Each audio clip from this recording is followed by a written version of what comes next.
A very good morning, class 6. This is your maths period now, so take out your maths books and get ready for the class. Children, today we are going to discuss the chapter 4, exercise 4.1. Okay, first of all mark the question. यहाँ पर आप सबसे पहले question mark कर लीजिए. Question होंगे आपके question number 3 part A and E, question number 3 part A and E and question number 5 and then 8. Only 4 questions are here. Now you can see here clearly marked question आपके कौन से है, 3 part A and E, question number 5 and question number 8. Okay, and this chapter is totally based on the fractions addition. यहाँ पर आपको fraction में addition कैसे करते हैं ये सिखाया जाएगा. Okay, so come to the question number 3 part A. Let us discuss about this question, how to solve the addition in fraction form. जब आपको फ्रैक्शन फॉर्म में जब एडिशन मिलता है तो कैसे करते हैं. यहाँ पर सबसे पहले आप एलसीएम लोगे. क्या करोगे आप, डिनोमिनेटर्स का एलसीएम. आपको पता है ना ये ऊपर वाली वैल्यू क्या होती है, न्यूमरेटर, एंड द नीचे वाली क्या होती है, ये आपकी डिनोमिनेटर हो जाती है. तो हम क्या करेंगे, सबसे पहले इन दोनों का लेंगे एलसीएम. ये होता है 7 3 21. मैंने आपको पहले भी बताया होगा कि दो प्राइम नंबर हैं, अगर उनका एलसीएम लेना है तो आप डायरेक्टली उनका प्रोडक्ट कर दो. 7 3 21. ठीक है, 7 से हम 21 को डिवाइड करेंगे. 7 से 21 3 टाइम जाएगा. 3 का मल्टीप्लाई हम 5 से कराएंगे. 3 5 15. ओके, ये बहुत अच्छे से देख लीजिए. यहाँ पे बच्चे बहुत गड़बड़ करते हैं, बहुत कंफ्यूज हो जाते हैं. 3 से आप 21 को पहले डिवाइड करिए. डिनोमिनेटर से आप 21 को एलसीएम को डिवाइड करेंगे. क्या आया, 7 आया ना, क्वेश्चन 7 आया. 7 का मल्टीप्लाई 2 से करेंगे. 7 2 14.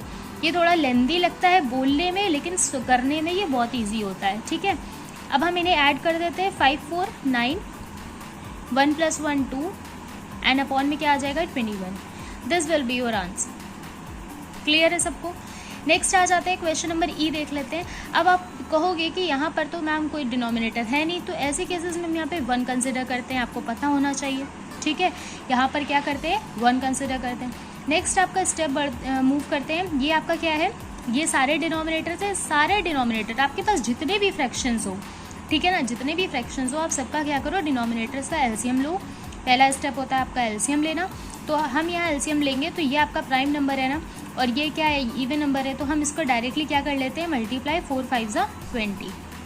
1 से आप 20 को डिवाइड करेंगे तो 20 आएगा. 20 का मल्टीप्लाई हम 4 में कर देंगे तो क्या आ जाएगा, 20 का मल्टीप्लाई जब आप 4 में करोगे तो ये हो जाएगा 80.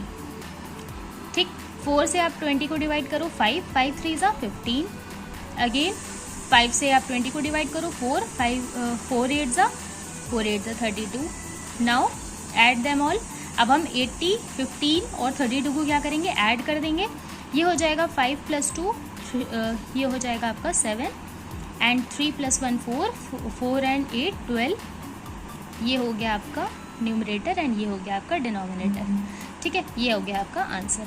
यस, अगर ये वाली जो वैल्यू आई है ना आपकी, अगर ये कैंसिल आउट होती है, सपोज यहाँ पे 127 है, अगर यहाँ 125 होता और यहाँ 120 होता, तो आप इसे 5 से कैंसिल भी कर सकते थे. तो आप उसको रिड्यूस भी कर सकते हो. ठीक है, हम रिड्यूस ऐसे कंडीशन में कर सकते हैं, लेकिन ऐसे कंडीशन में हम रिड्यूस नहीं कर सकते. हमेशा याद रखना, जब साइन यहाँ पर प्लस माइनस के होते हैं तो हम सॉल्व कैसे करते हैं, एलसीएम लेके. लेकिन अगर यहाँ पे साइन मल्टीप्लाई या डिवाइड के होते हैं तब हम टेबल के थ्रू क्या करते हैं, कट करते हैं. ठीक है, वैल्यूज़ को.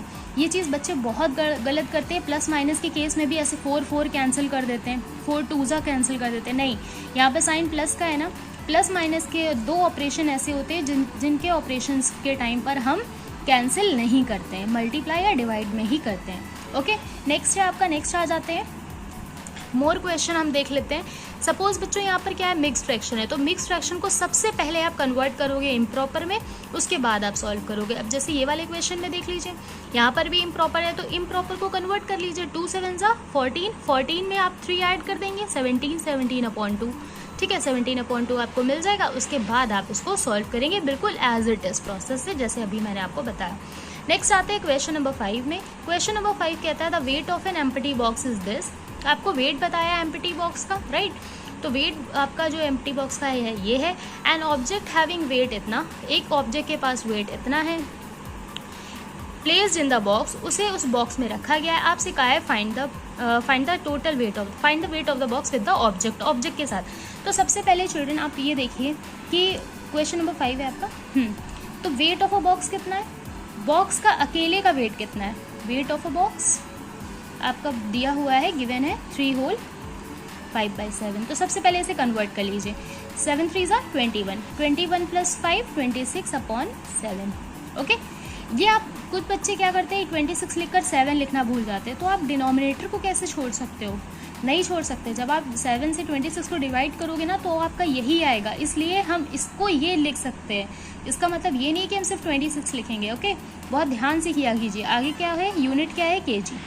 नेक्स्ट है आपका वेट ऑफ एन ऑब्जेक्ट। जो आपका ऑब्जेक्ट है, वेट ऑफ एन ऑब्जेक्ट, उसकी जो वेट दिया हुआ है उसकी जो वैल्यू है वो है 4 होल 1/2 kg। ठीक है, इसे भी कन्वर्ट कर लेते हैं। 2 4 = 8 + 1 9, 9/2 kg। ओके, आपसे कहा है कि find the weight of the box with the object. तो आपको क्या करना है? बॉक्स का वेट निकालना है विद द ऑब्जेक्ट, ऑब्जेक्ट के साथ। अगर उस बॉक्स में ऑब्जेक्ट को रख दिया जाएगा तो टोटल वेट कितना हो जाएगा? तो आपसे टोटल वेट की बात करी गई है। डायरेक्टली टोटल वेट यहाँ से नहीं पूछा है, बस अब लैंग्वेज को थोड़ा सा टर्न कर दिया। लैंग्वेज को पढ़ना सीखिए। टोटल वेट आप करोगे 26 + 7 26/7, तो आपका वेट था बॉक्स का, प्लस 9/2 किसका वेट था? आपके ऑब्जेक्ट का, राइट। अब आप इसे कर लो एलसीएम लेके सॉल्व। अब अभी मैंने आपको बताया एलसीएम लेके सॉल्व कैसे करते हैं। पहली चीज़ तो ये प्राइम नंबर है, ये भी प्राइम नंबर है। हम डायरेक्टली क्या करेंगे? इनका प्रोडक्ट लिख देंगे।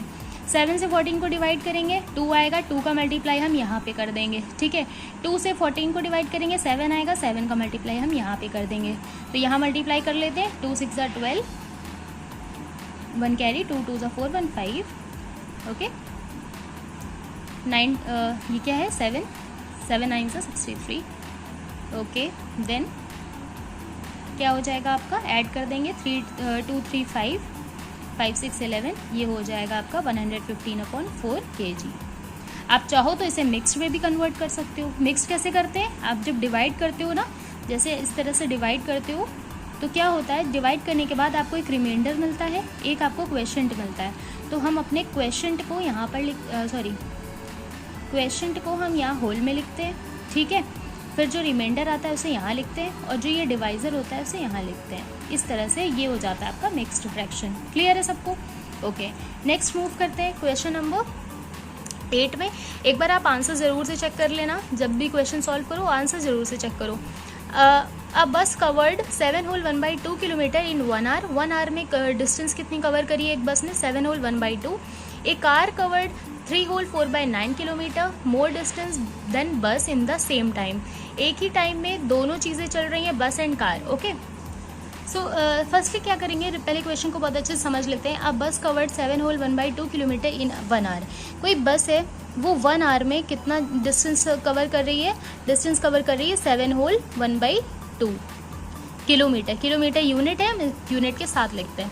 नेक्स्ट है a car covered 3 whole 4/9 kilometre, more distance than bus. Okay, car ने क्या किया है? मोर डिस्टेंस कवर करी है, बस से मोर डिस्टेंस कवर करी है सेम टाइम में। मतलब कि 1 आवर है, 1 आवर सेम टाइम है, 1 आवर में बस भी गई है, 1 आवर में कार भी गई है।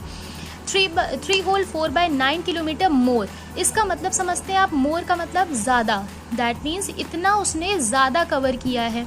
इतना तो कार जो है वो 7 होल 1/2 के साथ साथ इतना तो जाती ही जाती है, प्लस 1 आवर के टाइम में वो 7 होल 1/2 किलोमीटर तो जाती ही जाती है, प्लस वो कितनी मोर डिस्टेंस कवर कर लेती है? 3 होल 4/9 इतने डिस्टेंस और भी कवर कर लेती है। ओके, सेम टाइम, उसी टाइम में 1 आवर में। Find the distance covered by the car. तो आपसे कहा है कार की डिस्टेंस बतानी है। तो अभी मैंने आपसे बोला कि इतना तो वो जा ही रही थी जितना बस जा रही थी, लेकिन बस से ज़्यादा वो कितना और गई? इतना और गई सेम टाइम में 1 आवर में। तो आपको टोटल डिस्टेंस किसकी बतानी है? कार की। Total distance of car, total distance of car is equals to क्या हो जाएगा आपका? 7 होल 1/2 प्लस 3 होल 4/9। ओके, अब आप देखो इसको सबसे पहले तो आप कन्वर्ट कर लो। 2 7 = 14, 115/2 प्लस 9 3 = 27, 27 प्लस 4 कितना हो जाएगा? 31/9। ओके, अगेन नेक्स्ट आपका क्या हो जाएगा? एलसीएम ले लेते हैं। 2 9 = 18।